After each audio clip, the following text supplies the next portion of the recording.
નમસ્તે મિત્રો, આપનું સ્વાગત છે યુટ્યુબ ચેનલ ગ્લીમ ઓફ ગોડમાં. આપણે અષ્ટમ સ્કંદ મન્વંતર લીલામાં છેલ્લે આપણે જોયું હતું વામન અવતાર. પછી છેલ્લી કથા છે મત્સ્ય અવતાર, જેનો વિડીયો હું આગળ બનાવી ચૂકી છું. તો ત્યાં અષ્ટમ સ્કંદ પૂર્ણ થાય છે. આજથી આપણે શરૂ કરીએ 9મો સ્કંદ ઈશાનું ચરિત્ર, જેમાં સૌ પ્રથમ કથા છે વૈવસ્વત મનુપુત્ર સુદ્યુમ્નની કથા. તો ચાલો શરૂ કરીએ.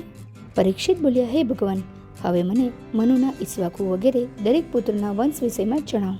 શ્રી સુખદેવજી બોલ્યા, કલ્પાંતમાં માત્ર નારાયણ જ રહ્યા હતા, અન્ય બધા પ્રલયમાં લુપ્ત થઈ ગયા હતા. શ્રી નારાયણની નાભીથી એક સુવર્ણ કમળમાંથી 4 મુખવાળા બ્રહ્મા પેદા થયા.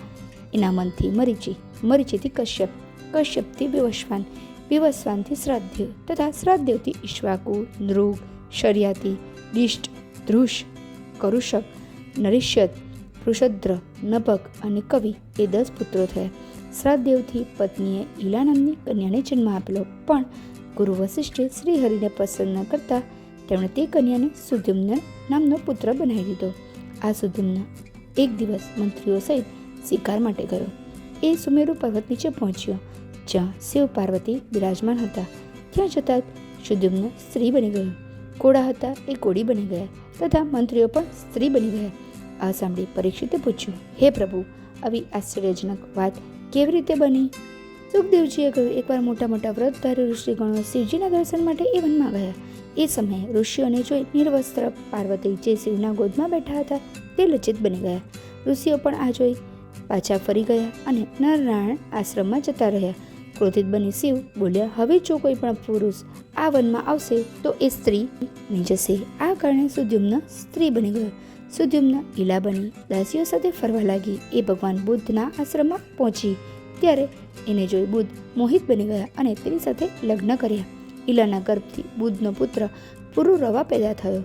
સ્ત્રી બનેલ સુદ્યુમ્નને ફરી પુરુષ બનવાની ઈચ્છા થઈ ત્યારે વશિષ્ઠનું સ્મરણ કરવા લાગ્યો. એટલે મહર્ષિ વશિષ્ઠ ત્યાં આવ્યા. એમણે એને પુનઃ પુરુષ બનાવવા માટે ભગવાન શિવની આરાધના કરી. એનાથી પ્રસન્ન બની શિવે દર્શન આપી કહ્યું, એ 1 મહિનો પુરુષ રહેશે અને 1 મહિનો સ્ત્રી બની જશે તથા આવી રીતે પૃથ્વીનું પાલન કરશે. એ પછી સુદ્યુમ્નને ઉન્કલ, ગય અને વિમલ નામના 3 પુત્ર થયા. વૃદ્ધાવસ્થા થતાં સુદ્યુમ્ન તેના પુત્ર પુરુરવાને રાજ્ય સોંપી વનમાં તપ કરવા જતો રહ્યો. ત્યારબાદ શ્રાદ્દેવ મનુએ પુત્રની કામના માટે યમુનામાં ઊભા રહી 100 વર્ષ સુધી તપ કર્યું. ભગવાન હરિની કૃપાથી એમને 10 પુત્રો થયા, જેમાં સૌથી મોટો ઈક્ષ્વાકુ હતો. 8મા પુત્ર પૃષદ્રને વશિષ્ઠની ગાયો ચરાવવાનું કામ આપવામાં આવ્યું. એક રાતે જ્યારે એ ઊંઘતો હતો ત્યારે એની ગૌશાળામાં એક વાઘ ઘૂસી ગયો. એણે એક ગાયને પકડી લીધી. બાકીની બધી ગાયો બાબડા નાખતી ભમવા લાગી. પૃષદ્રે ગાયોનો અવાજ સાંભળ્યો એટલે એ તલવાર રહી તત્કાળ ગૌશાળામાં ઘૂસી ગયો અને એક ગાયને પકડી લીધી. અંધારામાં વાઘ માની એને અજાણતામાં ગાયનું માથું કાપી નાખ્યું. વાઘનો પણ એક કાન કપાઈ ગયો.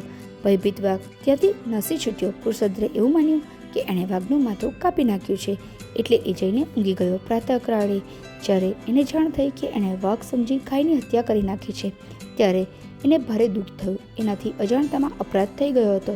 છતાં પણ ક્રોધે ભરાયેલા વશિષ્ઠે શ્રાપ આપ્યો કે તારા આ અપરાધથી તું ક્ષત્રિય નહીં રહે, તું શૂદ્ર થઈ જા.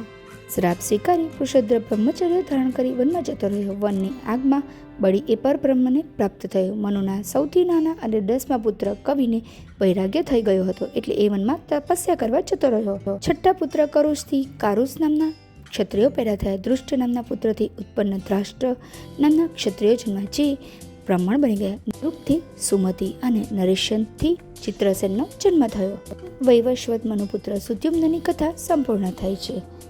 જો આપને આ વિડીયો પસંદ આવ્યો હોય તો વિડીયોને લાઈક કરજો, શેર કરજો અને ચેનલને સબસ્ક્રાઈબ કરવાનું ભૂલતા નહીં. જય શ્રી કૃષ્ણ.